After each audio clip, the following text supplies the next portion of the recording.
UAE जहाज पर सवार थे 19 पाकिस्तानी। सोमालिया के पूर्वी तट पर नौसेना ने ये बड़ी कार्रवाई की है। 17 ईरानियों को बचाया। सिर्फ एम्बैरेसमेंट फॉर द पाकिस्तानीज, क्योंकि कहीं ना कहीं इंडियन नेवी ने पाकिस्तानी सेलर्स की जान बचाई है। मैं इंडियन नेवी को और इंडिया के लोगों को जो अप्रिशिएट करना चाहूंगा कि देखिए जिस तरह इन्होंने इंसानी जानें बचाई। जबरदस्त। देखिए सर, मंजरे हम पे आ सकते हैं। इसी में फ़ायदा है, उनसे हम अगर दोस्ती का हाथ बढ़ा लें, बल्कि हाथ क्या उनसे पनाह मांग लें, शायद कि वो कोई रहम रिहाई कर दे। बड़ी हिम्मत वाली बात है कि आप पाकिस्तान में खड़े होकर इंडियन नेवी को अप्रिशिएट कर रहे हैं। इंडियन नेवी ने वो कर दिया जिसका किसी ने, मैं कहता हूँ, सोचा भी नहीं था। सही बात है। सीरियसली पाकिस्तान को मैं कहता हूँ शुक्रगुजार होना चाहिए इस बार इंडिया का, और हम भी यार थैंक यू कहना चाहते हैं। बस रुलाएगा क्या? तीसरा वाकया है इस महीने, और इस वाकये के बाद इंडिया जो है वो आपको पता है हेल्प कर रहा है इसकी। तो इंडिया ये क्यों कर रहा है, सवाल ये पैदा होता है। इंडियन नेवी की शिप ने पिछले 2 दिन के अंदर 2 पायरेसी अटैक्स को थ्वार्ट करा है। और दोस्तों, एक बार एक पिता अपने बेटे को कहता है, बेटा तू वहां पे मत जाना, वहां पे जो है डाकू लुटेरे रहते हैं। लेकिन वो नालायक बदतमीज बेटा नहीं मानता है और उस एरिया में चला जाता है। फिर इसको लुटेरे डाकू पकड़ लेते हैं और वो चिल्लाता है बचाओ बचाओ बचाओ। तो उसके बचाव की आवाज सुनती है उसके पिता को, वो पिता उसको जाके बचाता है। दोस्तों समझ गए मैं किसकी बात कर रहा हूं? दोस्तों मैं बात कर रहा हूँ पाकिस्तान की। कैसे इंडियन नेवी ने पाकिस्तानी जो मछुआरे हैं उनको कैसे बचाया समुद्री लुटेरे से, सोमालिया के लुटेरे से। तो वीडियो में देखते हैं पाकिस्तानियों का क्या रिएक्शन है, फिर आपसे कुछ जरूरी बातें करेंगे। एक शिप को जो है वो सोमालिया के समुद्री डाकुओं ने हाईजैक किया।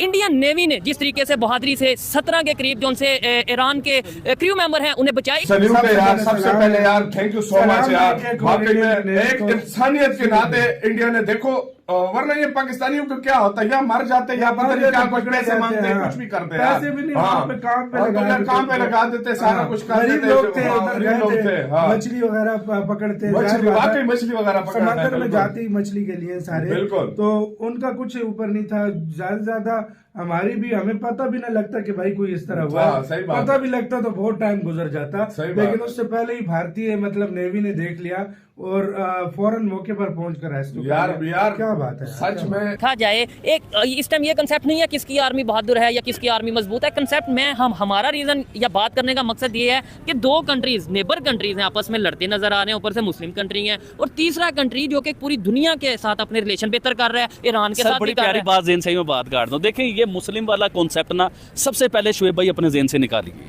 ये मुस्लिम वाला कोई चक्कर नहीं होता, ये हम लोगों ने बनाया हुआ है, ये हमारे मीडिया ने बनाया हुआ है, हमारे मस्जिद के मुल्लाओं ने जुम्मे वाले दिन बनाया हुआ है जो किताब देते हैं। देखिए मुस्लिम उम्मा वाला कोई चक्कर नहीं है, ये सब झूठ है। आप सऊदी अरेबिया को ले लीजिए, ठीक है, आप ईरान को ले लीजिए, आप यूएई को ले लीजिए, अभी अफगानिस्तान बांग्लादेश को ले लीजिए, अफगानिस्तान बांग्लादेश को भी ले लीजिए। अब ये सब मुस्लिम उम्मा है ना, हम इनके बीच में है, ये हमारे साथ साथ ही हैं सभी। अब मुझे बताएं कि कितने मुल्कों के मैंने नाम लिए, हमारे पाकिस्तान के इन मुल्कों में किस किस मुसलमान के साथ रिलेशन बेहतर है, कौन से मुल्क के साथ बेहतर है? एक सेकंड सर, एक सेकंड, ठीक है, थोड़ी सी बात शुएब भाई कंप्लीट होने दें, उसके बाद आप बोलिए। देखिए अफगानिस्तान के साथ हमारा पंगा, बांग्लादेश के, ओए होए बांग्लादेश का नाम जेन में आ गया। अभी बांग्लादेश के लिए 5 मिनट आप मुझे दीजिएगा, मैंने बांग्लादेश के ऊपर बातें करनी है। बांग्लादेश के साथ हमारा पंगा है, उसके बाद ईरान के साथ हमारा पंगा हो गया। मतलब ये है कि अभी सऊदी अरेबिया में देखें कि मदीना में इंडिया की एक खतून जो वजीर थी वो मदीना शरीफ गई। तो मकसद ये है कि सऊदी अरेबिया और ये जो सारे मुल्क है ना, इन्हें अब समझ आने लगी हुई है कि दुनिया है, दुनिया इस्लाम के साथ पूरी दुनिया है, उसे भी लेके चलना है हम लोगों ने। ये क्योंकि तीसरा वाकया है इस महीने, और इस वाकये के बाद इंडिया जो है वो आपको पता है हेल्प कर रहा है इसकी। तो इंडिया ये क्यों कर रहा है, सवाल ये पैदा होता है। और ये रेड सी का जितना एरिया है इसमें अगर आप देखें तो हालात यहाँ पे ख़राब हो रहे हैं इन टर्म्स ऑफ होतीज़ का एग्रेशन बढ़ रहा है, सऊदीज़ साइलेंट हैं, अमारातीज़ साइलेंट हैं, बिकॉज वो इस मसले में आना नहीं चाहते, और वो क्योंकि रेंज में हैं होतीज़ की, सो दे हैव एन इशू। और अब क्या इंडिया जो है वो अपनी किस हद तक आगे जाना चाहता है? जो अपने इंडिया ने 10 शिप्स डिप्लॉय की हैं, उनके अंदर एंटी पायरेसी टास्किंग या एंटी ड्रोन सपोर्ट मौजूद है, सुनने में ही आ रहा है। क्या इंडिया जो है वो, लास्ट टाइम भी हमने इस पे बात की थी कि क्या इंडिया नेट सिक्योरिटी प्रोवाइडर बनना चाहता है या बन रहा है? ये एक सवाल है कि क्या इंडिया नेट सिक्योरिटी प्रोवाइडर बनना चाहता है, या बनना चाह रहा है। ठीक है जी। अब इंडिया जो है वो आपको पता है मेक इन इंडिया पे लगा हुआ है, और अगर इंडिया समझता है कि अगर आप मेक इन इंडिया नहीं करते तो आप इंडिया को डिफेंड नहीं कर पाएंगे। क्वेश्चन एक सिंपल सा है, क्या इंडिया नेट सिक्योरिटी प्रोवाइडर बनने जा रहा है या बनना चाहता है? ये है सवाल। जिस रीजन में इंडिया है, ठीक है जी, ये जो इंडियन ओशन रीजन जो है, ऑब्वियसली ये कोई होमोजेनियस एरिया नहीं है।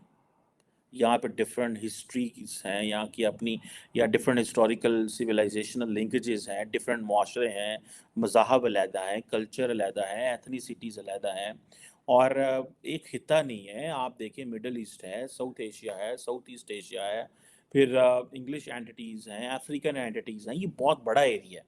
आप इसमें कैसे नेट सिक्योरिटी प्रोवाइडर बनना चाहता है इंडिया, ये क्वेश्चन है, ठीक है जी। जिस दौर में कभी यूरोप और हम देखते हैं कि बाकी ममालिक इस खित्ते में जो अपना एक असर वसूग रखना चाह रहे थे, क्या वो इंडिया कर सकता है? कैसे करना चाहता है? कोई मर्चेंट वेसल कॉल करती है, they call it a distress call, तकलीफ में है, help help help, Indian navy जाती है भाग के, ठीक है, और उसकी मदद करती है। ये था एक बहुत जीता जाता सबूत कि जब बेटे टेंशन में होते हैं, बेटे को दिक्कत होती है, बाप को बचाना ही पड़ता है। बेशक वो बेटा अपने बाप को कितनी ही गालियां देता हो, अपने ही बाप को कितना बदनाम करता हो।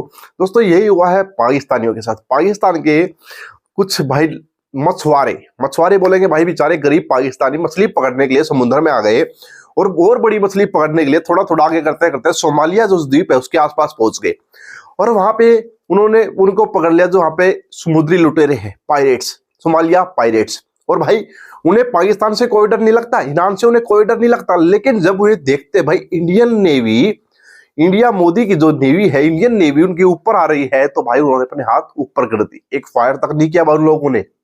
इसकी जगह अगर पाकिस्तान की आर्मी होती तो भाई पहले उनके पाकिस्तानी उड़ाते, बाद में उनके ऊपर हमला करते। ये भाई मोदी की पावर, इंडिया की पावर। और भाई जो पाकिस्तान के लोग, पाकिस्तान का मीडिया, पाकिस्तान के वजीर इंडिया को गालियां देते हैं, काफिर बताते हैं देश को, हिंदुओं के खिलाफ, इंडिया के खिलाफ इतनी गालियां निकालते हैं, भाई उसी इंडियन आर्मी ने पाकिस्तानियों की जान बचाई, साथ में ईरानियों की भी जान बचाई है। 17 ईरानी और उसमें जो है 19 पाकिस्तानी थे। और भाई फिर भी ये लोग नहीं मानेंगे, घर जाएंगे, 2 दिन ठीक रहेगा भाई, चौथे दिन फिर इंडिया को गाली देने शुरू कर दे। लेकिन भाई मैं कहता हूं ना, एक बाप होता है ना, बेटा कितना भी नलायक हो, जैसे हम अपने बेटे को बोलते हैं बेटा वहां पे मत जाना, वहां पे जो गुंडे बदमाश रहते हैं वहां पे मत जाना, लेकिन वो बेटा भाई नलायक बेटा ना, हमारा नलायक, तो नलायक बेटा भाई वहीं पे जाता है, तो फिर मजबूरन भाई बाप को बीच में आना पड़ता है उसको बचाने के लिए। लेकिन वो बेटा कभी बाप का एहसानमंद नहीं हुआ। दोस्तों यही हुआ पाकिस्तानियों के साथ, और भाई बड़ा प्राउड का मूवमेंट हमारी इंडियन नेवी के लिए, हमारी आर्मी के लिए।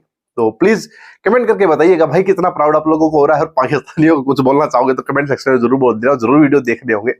हम मिलेंगे आपसे नेक्स्ट वीडियो में भाई, तब तक के लिए बाय बाय, जय हिंद।